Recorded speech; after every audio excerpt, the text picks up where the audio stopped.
O feminicídio é uma das faces mais brutais da violência de gênero e no Brasil, os números mostram que o problema cresce a cada ano. Apesar de avanços legais, como a Lei Maria da Penha e políticas públicas voltadas para a proteção das mulheres, os casos aumentam, revelando falhas na prevenção, na proteção e na conscientização. Hoje, no Contraplano, vamos debater dados, histórias e soluções para enfrentar essa realidade. O Contraplano desta semana já está no ar.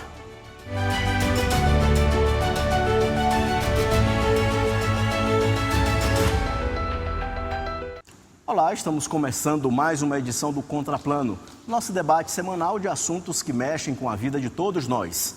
Nosso tema hoje é feminicídio no Brasil. Problemas, desafios e caminhos para a solução. Para essa conversa, recebemos Sânia Aquino, jornalista, advogada e pesquisadora em gênero e raça. Lucas Aquino, historiador, gestor-geral do Simular 360. Muito obrigado pela presença de vocês, sejam bem-vindos aqui ao programa Contraplano da TV Assembleia. Sânia, em relação ao feminicídio, ele foi configurado no Código Penal em 2015, se eu não me engano, mês de março ou abril. O que caracteriza o feminicídio em relação ao homicídio comum? Primeiro, eu quero agradecer aqui a oportunidade da gente estar aqui na TV Assembleia falando dessa pauta que é tão importante. Na verdade, eu sempre costumo falar que ela não é uma pauta de mulheres, ela é uma pauta da sociedade. E aí, respondendo ao teu questionamento, Ismael, é exatamente esse homicídio que ele ocorre pela questão do gênero. Então, às vezes é muito, para as próprias autoridades, às vezes ficavam muito sem saber como qualificar, né? E muitas vezes o homicídio, a questão da morte por gênero, ela era uma qualificadora do homicídio comum.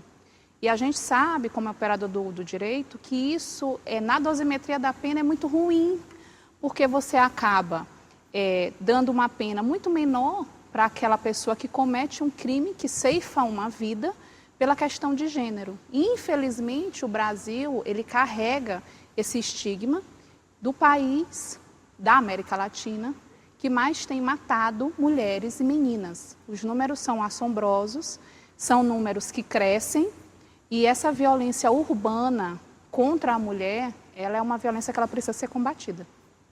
Lucas, você trabalha numa escola particular, como é que vocês têm tratado esse tema do feminicídio e de violência de gênero de uma forma geral? Como é que é o trabalho de vocês na educação? É um tema que é muito complicado e que é muito complexo, mas que não pode ser afastado dessa nova geração que tem muito acesso à informação.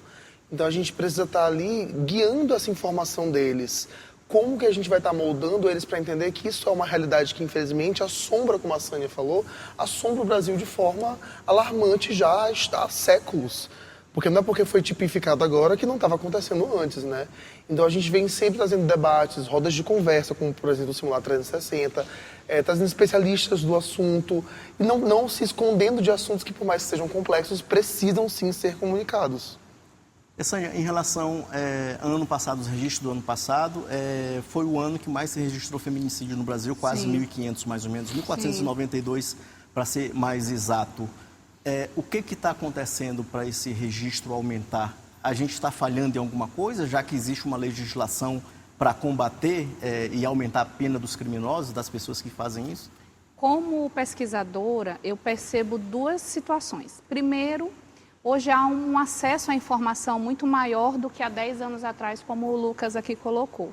Então, isso faz com que as mulheres, em grande maioria, elas vão denunciar, fazer a denúncia, né? Então, isso aumenta esses números, que eu friso, são números ainda subnotificados, porque quando a gente abre a pesquisa do anuário e a pesquisa também feita pelo Datafolha, a gente observa que as mulheres, sobretudo as mulheres negras, elas têm uma dificuldade muito grande a denunciar. Seja, por exemplo, por questões econômicas, o translado, pela falta de informação, ou até mesmo questões sociais, a vergonha da família, isso tudo ainda é presente. E o segundo ponto, que aí você falou, será que há uma falha na legislação? Bom, o que eu costumo dizer? A Lei Maria da Penha, eu estive ano passado no Uruguai, tratando inclusive da Lei Maria da Penha e de outras legislações, das cotas de gêneros na política. E a gente observa o quê? A Lei Maria da Penha ela é uma lei que o mundo olha para o Brasil com holofotes. Uma referência, né? Sim, ela é uma lei que, inclusive, a ONU a caracteriza como o Estatuto da Mulher brasileira. Para a ONU, ela não é uma lei infraconstitucional. Ela tem um status de um estatuto, assim como o Estatuto da Criança, o Estatuto do Idoso. Então, assim, eu não observo uma falha na legislação. Eu observo, até porque ela é uma legislação que ela o tempo inteiro está sendo modificada, até para abarcar as novas situações sociais. Se atualiza a realidade. Sim. O que eu observo é uma falha na operacionalização da legislação. E aí a gente pode apontar algumas falhas que eu observo. Por exemplo, as medidas protetivas de urgência. A gente teve uma flexibilidade para que a mulher, a vítima... tivesse facilidade para registro. Para registro, para pedir, para solicitar essa medida protetiva. Mas o que é que ocorre? Infelizmente, talvez pelo número, pelo quantitativo, essas medidas protetivas, elas não conseguem ser acompanhadas, né? Então, por exemplo, às vezes eu asseguro para a mulher aquele direito da medida protetiva, mas, por exemplo, eu não tenho, apesar da Patrulha Maria da Penha, do patrulhamento especial da Polícia Militar, ser um patrulhamento eficaz e que salva vidas, mas ainda é um pouco efetivo.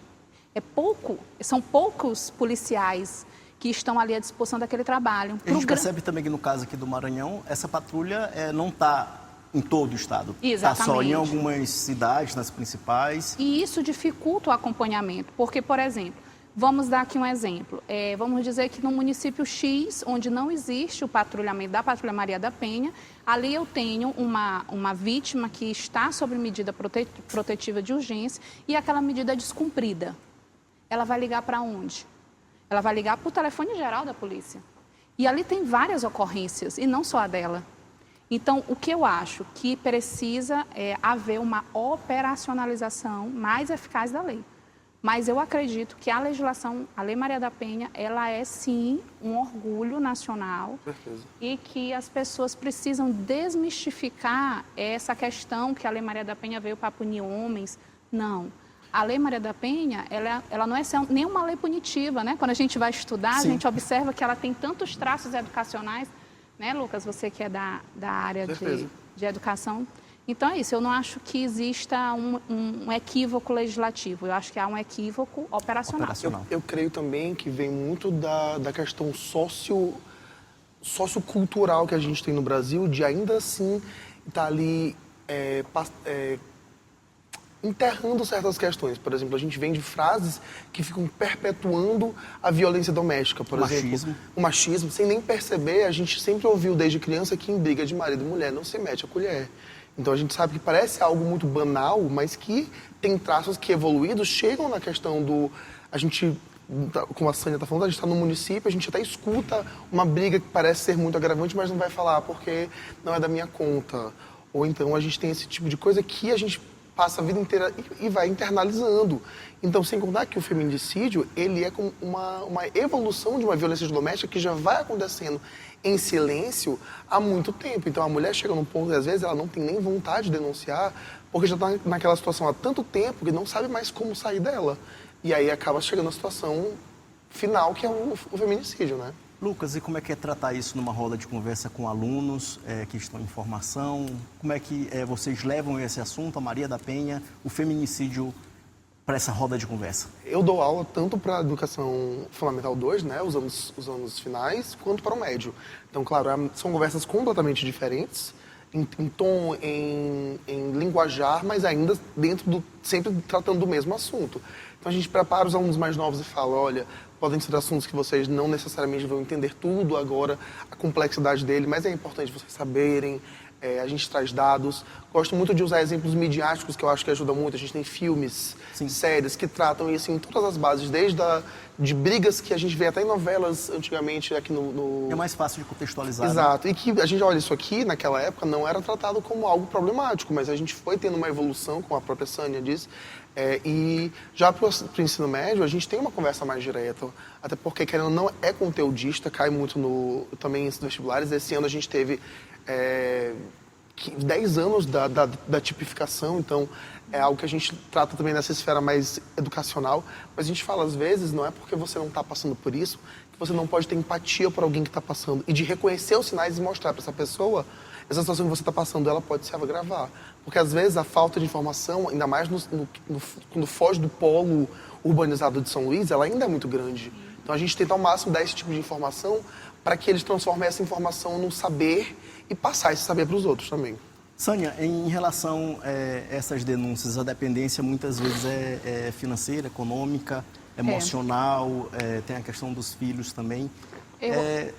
São inúmeras barreiras, né? São inúmeras barreiras. Na verdade, quando você senta para conversar com uma mulher que foi vítima ou é vítima de violência, você observa que só o fato dela conseguir se visualizar enquanto vítima, ela já quebrou ali vários paradigmas, né? Só a visualização. Quando ela parte para ir a uma delegacia, às vezes a gente que está ali num primeiro atendimento não tem ideia das barreiras que aquela mulher enfrentou para chegar até ali. Então, assim, eu costumo dizer que a violência doméstico-familiar, infelizmente, ela é uma das mais democráticas. Sim. Ela atinge todas as classes sociais, todas as cores, credos, porém tem um perfil de prevalência de vítimas. Isso a gente não pode negar, né? Por exemplo, quando a gente vai abrir essas pesquisas, a gente observa que as mulheres negras são as que mais sofrem vítimas de violência, sobretudo da violência sexual, né? Porque o corpo negro, ele ainda é visto como um simbolismo de sexualidade. E é um histórico da escravidão e da animalização de corpos negros naquela época. Exatamente. Que é muito terrível, que até hoje a gente vê perpetuado em muitas mentalidades. Sim, então a gente vê que a questão, quando a gente vai para o espectro da religião, né? E aqui a gente sabe que o Brasil é um país laico, né? Mas a gente vê que as religiões evangélicas, essas mulheres, muitas vezes são doutrinadas de forma errônea a compreender o seu papel dentro do ciclo familiar como um papel de submissão, mas não só uma submissão de que eu vou ser amparadora do meu companheiro, mas de total submissão, né? Inclusive, assim, eu tenho que apanhar calada, porque ele é que sustenta a minha família, ele que é né, o sacerdote da casa, então tem toda essa situação.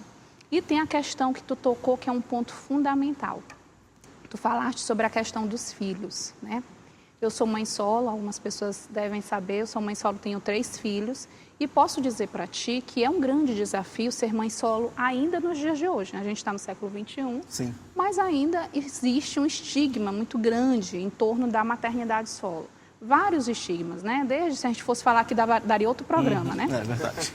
Mas, assim, quando você tem um filho dentro de uma relação, num ambiente familiar de violência, você tem que entender, eu sempre falo isso para minhas clientes, que pior do que a separação é o teu filho estar naquele ambiente, porque ele vai... Presenciando tudo. Ele vai ser um propagador de violência, seja... Ele vai ser passivo, ele vai copiar um papel ou outro. Ou ele será passivo e receberá calado a violência. Ele vai normalizar essa violência. Ou ele vai ser o agressor. Então, eu sempre falo que até você transpor essa barreira de, eu tenho filhos e não posso me separar. Não, pelos meus filhos que eu preciso ter uma atitude. Mas, infelizmente, a gente observa isso, né? Existe ainda socialmente, culturalmente, essa situação de que se eu tenho uma família margarina tradicional, eu preciso, a qualquer custo, mesmo ao custo da minha vida, fazer com que aquela família ela continue, né? E não pode ser assim, porque vidas estão sendo perdidas nesse processo. Verdade. Vamos para o nosso primeiro intervalo e a gente volta já. Tá bom? Uma nossa conversa no Contraplano.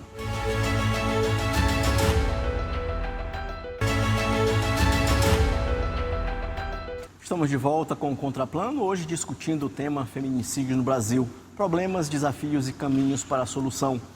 Lucas Aquino, historiador, como é que vocês trabalham, caso chegue até vocês, situações de violência dos pais, dos alunos?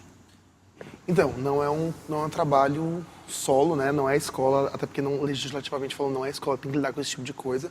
A gente tenta ali focar no aluno. Então, a gente trabalha, a gente tem a Singular, que é uma escola muito inclusiva. A gente tem sempre uma psicóloga que está ali presente todos os dias, e 2 psicólogas, uma para a educação infantil e uma para os anos finais, para lidar com questões totalmente diferentes.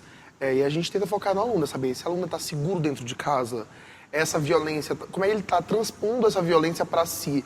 Como a professora Sânia falou, ele vai começar ou a agir de forma passiva ou de forma ativa. Então, a gente tem que ver, a gente vai entendendo os comportamentos dele e tentar tirar ele daquela situação no sentido de dar um espaço de segurança a ele. A escola, para alguns alunos, não necessariamente lá na escola, mas falando no parâmetro geral, se torna um espaço de segurança ali. Então, ele se sente bem de conversar com as pessoas, é onde ele cria novos laços, que ele acaba transpondo alguns laços que são ali as amizades, que ele considera as válvulas de escape dele para um momento que talvez não esteja tão fácil dentro de casa. Então, a gente, como escola, tenta o tempo inteiro estar lhe dando apoio acadêmico, social, psicológico, no máximo da nossa capacidade, claro. A educação ainda é uma ferramenta importante para conscientização. Eu sinto que mais do que nunca, porque a educação se modificou muito nesses últimos anos, em que ela deixou de ser apenas conteudista. Ela vem agora trazendo esse âmbito mais social. Não é só sobre o que aconteceu na história, foi como essa história foi realmente contada. Então a gente vai ali tentando trazer todos os âmbitos disso e trazer espaços mais, como a própria Sônia falou, democráticos, para que as pessoas consigam entender o que acontece com todos e que eu preciso ter uma visão ampla que foge só da minha vida. Então é dar educação tanto para aqueles que estão sofrendo como aqueles que podem no futuro querer ajudar. Sânia, em relação à violência doméstica e religiosidade, religião, independente de qual seja a religião, em certas situações ainda é um problema essa questão da religiosidade e o enfrentamento da violência? Em algumas circunstâncias, sim. Porque a religião, seja ela qual for, ela tem aquela figura do mestre, né? Que é aquela pessoa que ele é o sacerdote daquela religião. E muitas vezes a visão desse sacerdote, a forma como a postura que ele tem diante de uma situação de violência, ela pode ajudar ou ela pode levar aquela situação de violência a um caso extremo, como de feminicídio, né? Em algumas abordagens que a gente já fez, a gente observa isso, que muitas vezes algumas pessoas, lideranças, líderes religiosos, eles têm essa dificuldade em dar para a mulher o protagonismo, não é o protagonismo por ser mulher, mas é o protagonismo por ser humana, né? É uma cidadã de direitos. Então, assim, a gente observa que em muitas lideranças religiosas, por exemplo, a mulher, na própria didática dos cultos religiosos, a mulher, às vezes, ela fica num local só de servidão. Muitas vezes ela não tem acesso a alguns tipos de materiais, doutrinas. Muitas vezes ela não tem acesso a um recinto. Então, a gente observa que até nas questões dogmáticas, ela é excluída, mas na hora que é para ser protagonista, ela tem que ser podada. Exato, ela tem que ser podada.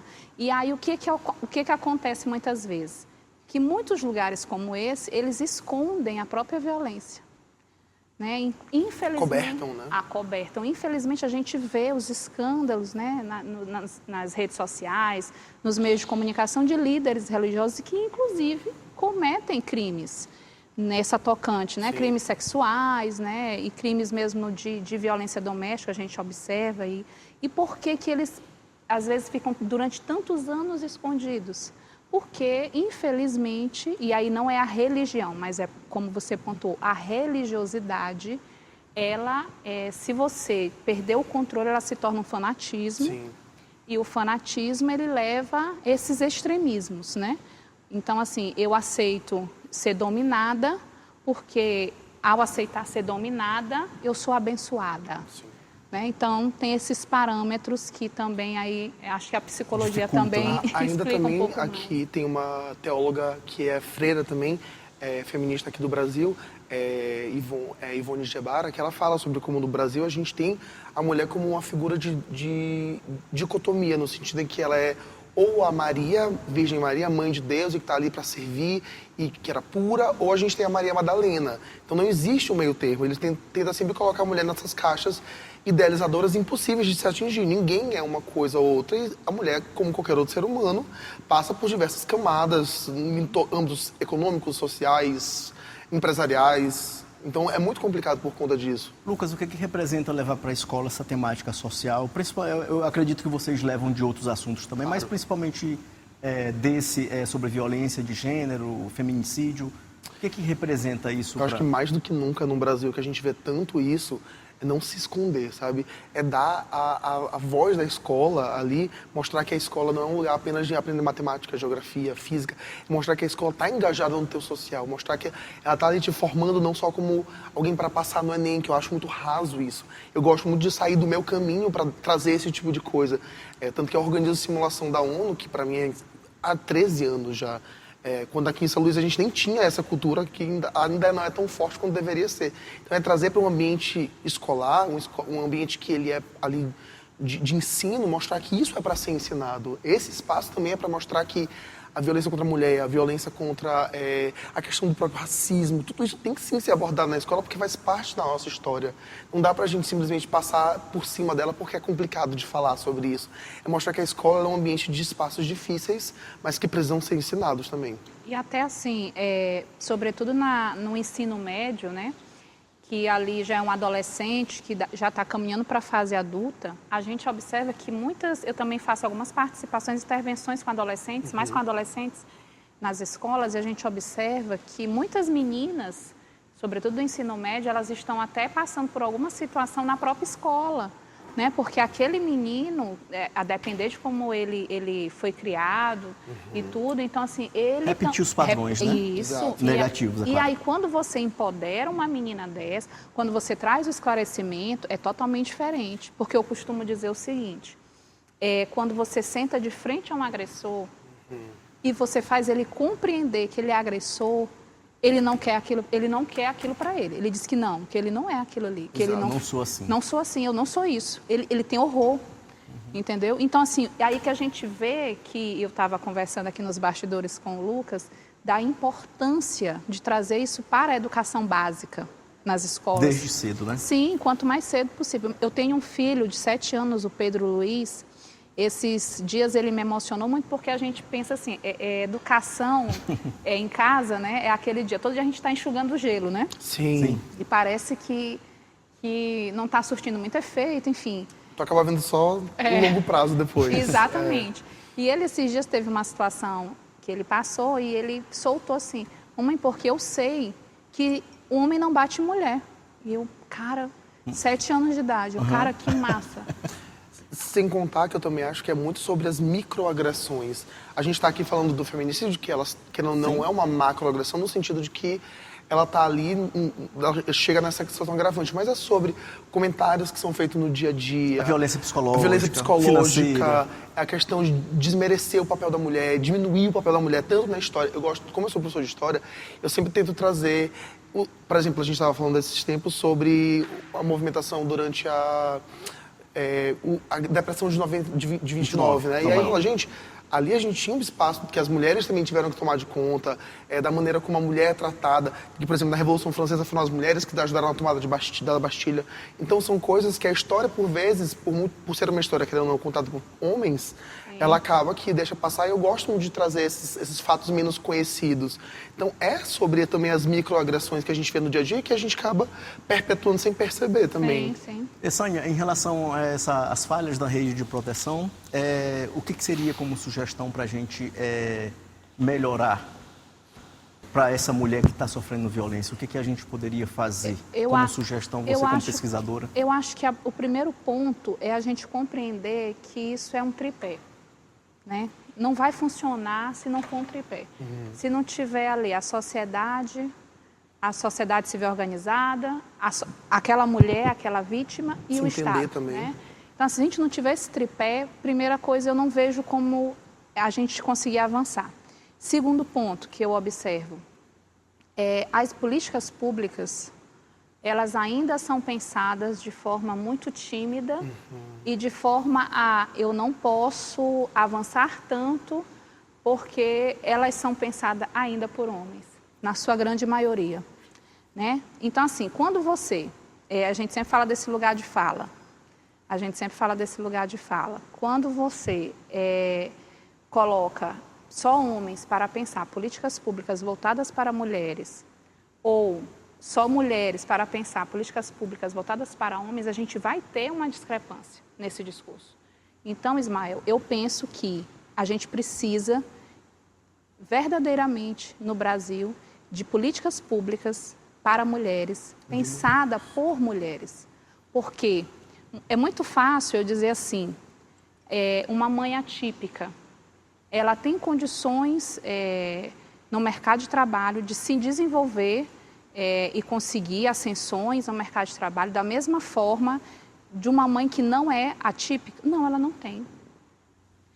Mas será que o pai, que na grande maioria, pela sociedade que a gente tem, ele é preservado de alguns desafios que a maternidade tem, ele consegue compreender esses desafios de uma maternidade atípica? Não consegue. É a mesma coisa da questão da violência doméstico-familiar.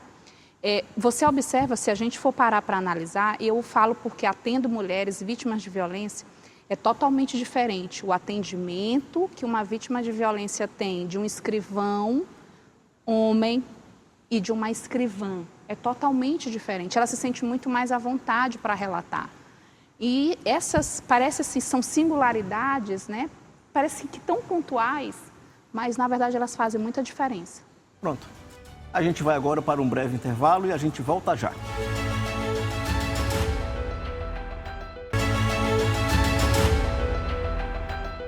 De volta com o último bloco do Contraplano, hoje discutimos feminicídio no Brasil, problemas, desafios e caminhos para a solução. Para essa conversa, recebemos Sânia Aquino, jornalista, advogada e pesquisadora em gênero e raça. E também Lucas Aquino, historiador e gestor-geral da Simular 360. Sânia, que canais e redes de apoio estão disponíveis para a mulher denunciar violência, mas não só a mulher? Quem está próximo dela, como é que pode fazer? Bom, a gente tem os canais da Polícia Civil, né?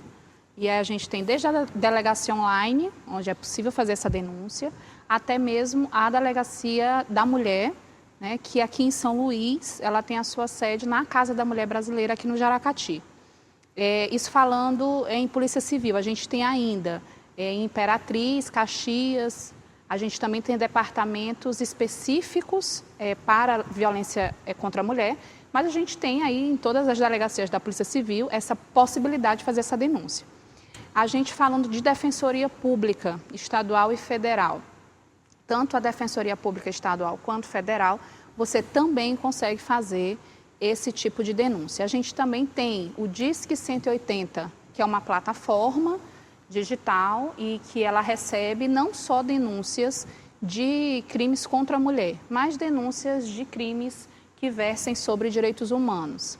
E além de tudo isso, mas eu não consigo ir numa delegacia, eu não tenho acesso à internet, o que eu posso fazer? Você pode pedir socorro. Você pode, por exemplo, entrar aqui na rede social do meu amigo Ismael e fazer a denúncia, entrar aqui na rede social da advogada Sânia Aquino e fazer, do Lucas e fazer. O que a gente não pode é achar que isso precisa ficar fechado em quatro paredes, que aquela mulher precisa continuar sendo vítima daquilo.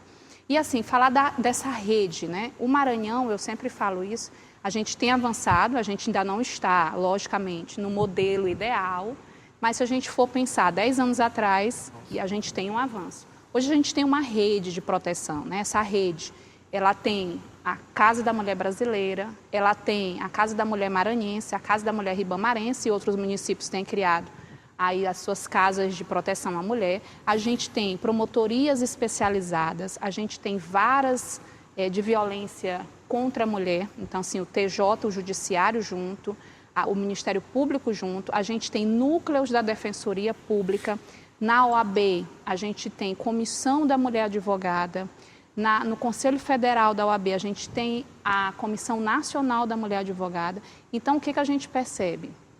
Essa rede é uma rede, de fato, de interlocutores. Então, por isso que a gente fala que existe um tripé que precisa estar pronto para acolher essa mulher que hoje é vítima de violência, né? E assim, eu sempre falo que a gente vê, por exemplo, uma rede bem mais estruturada para tratar de crimes contra a mulher do que, por exemplo, de crimes contra o idoso. Sim. E muitas pessoas até nos questionam, né? Mas por que isso? Porque se você for parar para analisar, sim, quando você trata o crime de violência contra a mulher, muitas vezes você abarca o idoso, você abarca o infante, né? Porque está muitas vezes naquela relação ali conflituosa. Então, hoje a gente tem essa rede mais bem estruturada. Friso, não é o nosso modelo ideal, mas eu penso que a gente daqui a cada vez mais a gente vai estar ampliando e melhorando esse sistema. Lucas, como a escola pode ser um agente transformador nesse processo de melhoramento da sociedade em relação, não só à violência de gênero, mas também outro tipo de situação social que a gente está acostumado a viver? Eu acho que é usada a escola de alcance, trazendo profissionais como a Sânia, por exemplo, explicando para esses crianças e adolescentes termos que para eles são muito jogados, por exemplo, o que é o feminismo. Muitos têm uma ideia muito deturpada do que é o feminismo. É trazer para criar eletivas que falam sobre a violência contra a mulher preta, falar sobre violência contra o infante, sobre o idoso. É dar espaço para que essas crianças tenham desde a base o entendimento para que não só eles não reproduzam muitas das ações que são perpetuadas pela sociedade, mas que eles também lutem contra elas mais para frente. É criar ali um espaço de não só aprendizagem acadêmico, mas criar ali também cidadãos que estão prontos para defender um futuro melhor. Eu falo muito para eles, vocês são a próxima geração. Por mais que a gente queira muito que todo mundo esteja ali conscientemente seguindo para frente, a gente sabe que se você sentar ali com a minha avó de 80 anos, ela não vai conseguir mudar uma coisa que já foi moldada, né? Então é moldar as futuras gerações. Sânia, uma dúvida aqui que eu acho que muita gente deve ter. Quando a mulher procura a delegacia, por exemplo, para fazer um registro de ocorrência de violência e se pede medida protetiva, ela é concedida de forma rápida? Como é que está a tramitação? Porque existe hoje existe um plantão, né? Para esse tipo de pedido. Ela não precisa hoje nem mais ir a uma delegacia para pedir uma medida protetiva. Hoje existe um sistema do TJ Maranhão, no qual essa mulher coloca no Google lá, ela já vai encontrar o link do TJ para fazer a solicitação da medida. Normalmente, essa medida, essa resposta do deferimento ou não da medida sai até 48 horas. É o prazo máximo que o Tribunal de Justiça pede para fazer análise dessa medida protetiva. Mas, por exemplo, em casos onde a violência física, sobretudo, né, ela é muito nítida, isso sai em horas. Eu já tive clientes que teve medidas protetivas deferidas em 2 horas, 3 horas. Então, assim, hoje está muito mais célere do que antes, porque com essa nova plataforma, existe também um número maior de servidores do judiciário, né, ali prontos para fazer análise e os magistrados, né, com os magistrados fazer análise daquele pedido. Então, assim, hoje está bem mais célere e, assim, só frisando, porque eu gosto muito, é um mecanismo dentro da Lei Maria da Penha que eu acho muito importante, é a medida protetiva. Porque quando a gente abre esses dados, seja do anuário, do Datafolha, do Instituto Senado, que é outro instituto de pesquisa, a gente observa o seguinte, as mulheres que estão sob medida protetiva, o número dessas mulheres, essa violência chegar ao feminicídio é muito menor. É muito menor. Então, por isso que eu sempre falo, se você está ali em uma situação de perigo, não fique naquela situação de perigo achando que aquilo vai mudar, que aquilo vai melhorar. Não. Isso pode acontecer, mas isso não é a regra. A regra é que aquela violência ela vai ser intensificada. Então, assim, a medida protetiva, ela salvaguarda vidas. E é importante que a vítima compreenda isso. E mais do que a vítima, eu sempre falo, você falou uma coisa, que em briga de marido e mulher, ninguém mete a colher, né? Não, em briga de marido e mulher, a gente mete a colher, sim. Colher, o garfo, a faca, o que tiver. Sim, porque eu não posso ver um outro ser humano e aí sendo atacado. Sim, sendo atacado, sendo violentado, sendo morto e por uma questão cultural, social, eu deixar que aquilo ocorra, né? Então, porque assim, se for para ser assim, muita coisa não vai fazer sentido na sociedade. E eu acho também que a gente está se encaminhando, que é muito triste, mas se encaminhando para uma geração muito sem empatia, muito isolacionista. Então, coisas como conhecer suas próprias leis, essa lei está ali para ser usada, então por que não usá-la, né? Por que não devo continuar nessa situação se eu tenho meios de sair dela? E eu acho que é sobre isso, que isso também cabe muito com a questão da escola, é criar pessoas empáticas e sociedades empáticas. Não é porque não sou eu passando que eu não tenho de estar ali querendo dar suporte. E é muito triste que a gente vê muito, hoje em dia, as pessoas se isolando, acho muito também por conta da própria tecnologia, nessas bolhas de que, se não me afeta, não vejo porquê. Então, eu já tenho problemas demais. Eu acho que a gente tem, sim, todo mundo problemas demais, todo mundo. mas não vai tirar do meu ali querer acrescentar algo em alguém. E não justifica, né? Exato. Não justifica eu ver um ato de violência e não Exato. reagir. Fazer nada. E não reagir. Lucas, em relação ao trabalho que vocês desenvolvem lá na escola, pode inspirar outras escolas também, né? Aqui em São Luís, a gente tem uma cultura de simulação que, querendo ou não, aborda muito temas. A gente está falando esse ano lá na Singular, a gente vai falar sobre Israel e Palestina, especialmente na questão humanitária. Foi o que eu falei, não é, gente... Quem está lançando o míssil Sem fake news, né? Sem fake news, claro. Não, e é o que eu estou falando, eu estou focando muito na questão humanitária. Não é quem... Sim. É aonde está chegando esse míssil. A gente tem o lazer, que é a primeira coisa que a gente perde numa guerra. A gente tem energia, tem ajuda humanitária.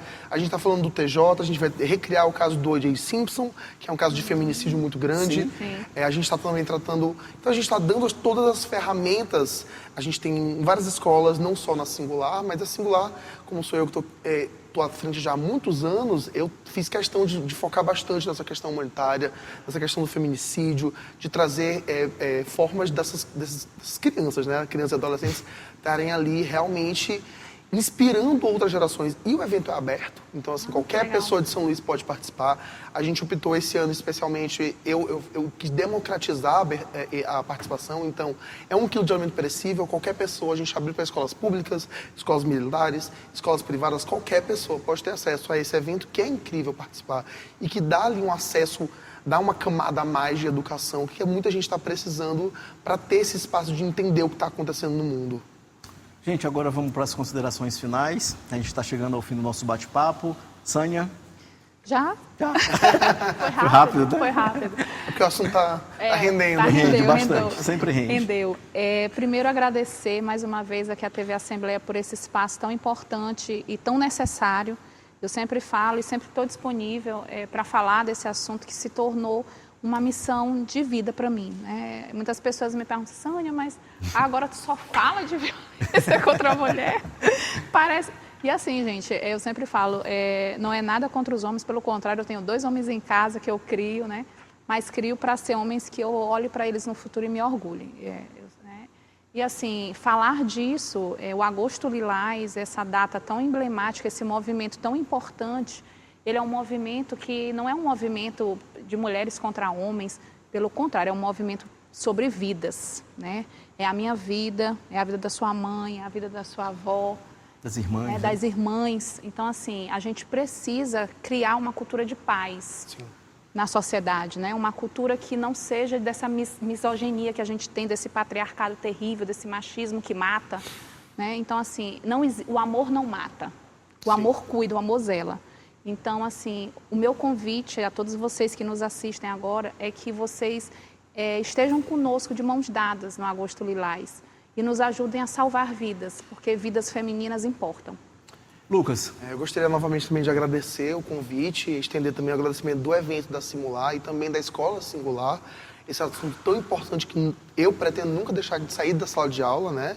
E fazer coro também as palavras da Sânia, que o amor não só ele nunca mata, como ele está ali para agregar. Então, todo homem veio de uma mulher. A gente tem que entender que a gente não vive sem elas e que elas têm toda a dignidade que todo mundo deveria ter. É sobre vida, é sobre humanidade, é sobre sociedade. Então, é criar um espaço de respeito a todos e meus filhos, eu pretendo que tenham o mesmo tipo de mentalidade que eu. Então, eu sou uma pessoa que eu fui criado por vós, por mães, eu sou um menino muito de vó. Então, eu não conseguiria não me envolver em eventos, em práticas, em instituições como essa. E se precisar batalhar, quanto tempo for preciso, eu estarei disposto a batalhar. E é isso que eu quero passar em meio de educação para os meus alunos. Pronto. Gente, obrigado pela participação de vocês, pela vinda aqui no programa Contraplano da TV Assembleia. E a gente se encontra por aí numa nova conversa. Chegamos ao fim do Contraplano de hoje. Você pode assistir a reprise desta edição em nossa programação ou em nosso canal no YouTube, TV Assembleia Maranhão. Nós voltamos com uma nova discussão no Contraplano na semana que vem. Até lá!